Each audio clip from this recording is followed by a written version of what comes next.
ეს მინდა ვთქვა, რომ კი გაიგივებული ვარ ჩემს ბრენდთან და ეს მომართავენ ოლალო. ანუ მე ვარ ოლალო ვარ მე. ჩაშიც ესე მომართავენ და პირიქი ძალიან მიხარია, იმიტომ რომ მოსიარული რეკლამა ვარ ჩემი საქმიანობის ესე გამოვიდა. ის მნიშვნელოვანი თავშივე, დასაწყისშივე. პირველი ეს სიყვარული შენ აღნიშნე, რომ არ დანებდნენ. კიდევ რა უნდა გავითვალისწინოთ? რა შეიძლება ვურჩიოთ?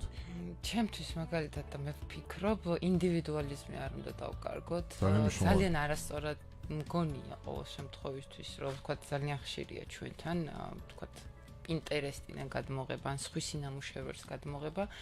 ეს გამოდის, რომ ხო, შენ ნებისმიერ შემთხვევაში უკვე მეორე ხარ, ის პირველი არის პირველი.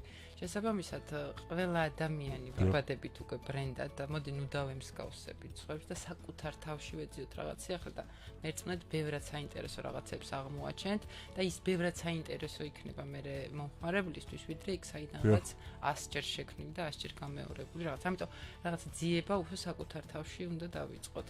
ეს მგონია მე ის რაღაც ნიშა დაიმკვიდრო, რითიც შენ განსხვავდები სხვებისგან. ეს არის ბუნებრივად, გვაქვს უბრალოდ ამას უნდა მივაგნოთ და ამაზე ვიმუშაოთ და ეს გადმოვიტანოთ მე რაღაც ჩვენი ნამუშევრის შემოქმედების სახით.